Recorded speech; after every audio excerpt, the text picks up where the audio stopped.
नमस्कार दोस्तों, आपको हमारे चैनल एनालिसिस साइंस में स्वागत किया जाता है। चलिए वीडियो को शुरू करते हैं। आज हम यहाँ पर एलएलबी फर्स्ट सेमेस्टर एग्जामिनेशन 2023-24 का पेपर सेकंड पढ़ेंगे। इसके पहले हमने पेपर फर्स्ट जो है एलएलबी फर्स्ट सेमेस्टर के पेपर फर्स्ट के बारे में डिस्कस किया था। यदि आप उसको नहीं देखे हैं तो डिस्क्रिप्शन में टेलीग्राम लिंक दिए हैं। डिस्क्रिप्शन में आपको एलएलबी का प्लेलिस्ट मिल जाएगा, आप वहाँ से जा कर के आप इस वीडियो को जरूर देख सकते हैं। तो चलिए वीडियो को शुरू करते हैं। आज हम जो है एलएलबी फर्स्ट सेमेस्टर के सेकंड पेपर के बारे में पढ़ेंगे। यहाँ पर सेकंड पेपर है फैमिली लॉ फर्स्ट, जिसे हिंदू लॉ कहते हैं। यही यहाँ पर जो है पेपर का नेम है, टाइटल। अब यहाँ से देखिए टाइम, अब देखिए पेपर जो है यहाँ पर 2 घंटे का होता है।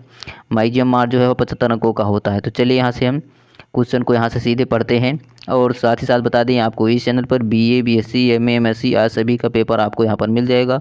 साथ ही साथ बीएससी का आपको पेपर का जो है फिजिक्स, केमिस्ट्री या मैथ सभी का आपको सोल्यूशन भी मिल जाएगा। तो चलिए यहाँ से हम वीडियो को शुरू करते हैं।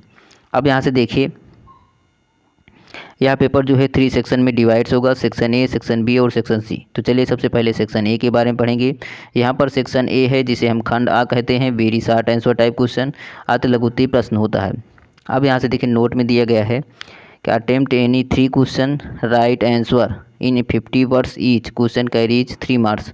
अर्थात कह रहा है कि यह जो है पेपर जो है 3 सेक्शन में डिवाइड्स हो। यह पेपर जो है इसमें सेक्शन ए में आपको टोटल 5 क्वेश्चन दिए जाएंगे, जिनमें से सिर्फ आपको 3 ही क्वेश्चन का आंसर देना है। यदि आप एक क्वेश्चन का आंसर देंगे तो 3 मार्क्स मिलेंगे, और यदि आप 3 क्वेश्चन का आंसर देंगे तो 9 मार्क्स मिलेंगे। और टोटल एक क्वेश्चन का आंसर जो है 50 शब्दों में आपको लिखना है। तो चलिए यहाँ से हम क्वेश्चन को शुरू करते हैं। पहला है वन का ए है यहाँ पर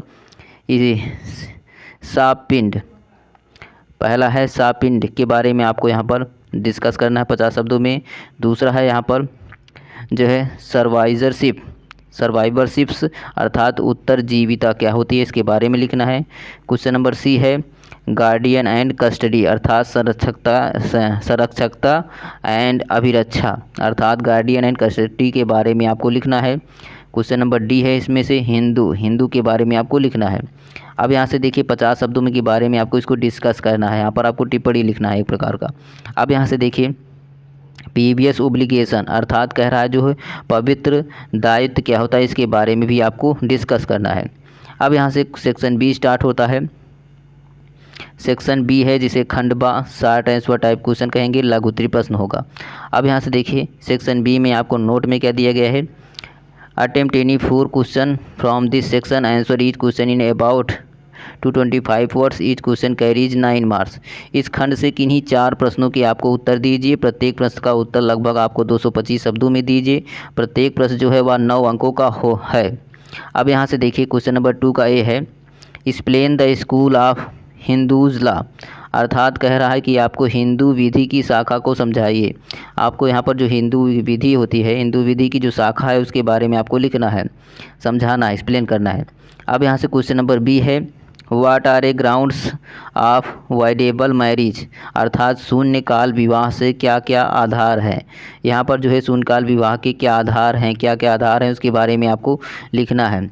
यह क्वेश्चन इंपॉर्टेंट है। अब आगे यहाँ से क्वेश्चन नंबर सी है discuss the right maintenance of window daughter in law अर्थात विधवा पुत्र वधू के भरण पोषण संबंधी जो अधिकार की विवेचना करनी है, इसके बारे में आपको विवेचना करनी है। क्वेश्चन नंबर डी है discuss the kinds of guardian संरक्षक के प्रकार की व्याख्या कीजिए। यहाँ पर जो है गार्डियंस के जो कितने प्रकार होते हैं उसके बारे में आपको यहाँ पर डिस्कस करना है। क्वेश्चन नंबर ई है examine the principle of succession अर्थात उत्तराधिकारी के जो सिद्धांत का जो यहाँ पर परीक्षण कीजिए। उत्तराधिकारी के जो है सिद्धांत का परीक्षण करना है। क्वेश्चन नंबर एफ है what is the doctrine of relation back explain.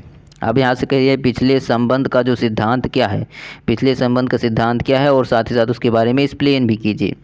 अब यहाँ से देखिए क्वेश्चन नंबर जी है डिस्कस द राइट ऑफ कर्ता अर्थात जो है यहाँ पर कर्ता, डिस्कस द राइट ऑफ कर्ता अर्थात कर्ता के जो अधिकार की विवेचना करनी है, कर्ता के अधिकार के बारे में आपको डिस्कस करना है।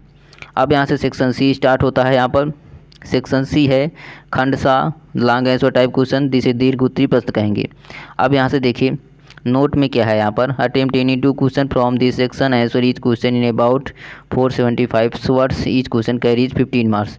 अर्थात यहाँ पर कह रहा है कि सेक्शन सी से आपको टोटल जो है 4 क्वेश्चन दिए जाएंगे, जिनमें से सिर्फ आपको 2 ही क्वेश्चन का आंसर देना है।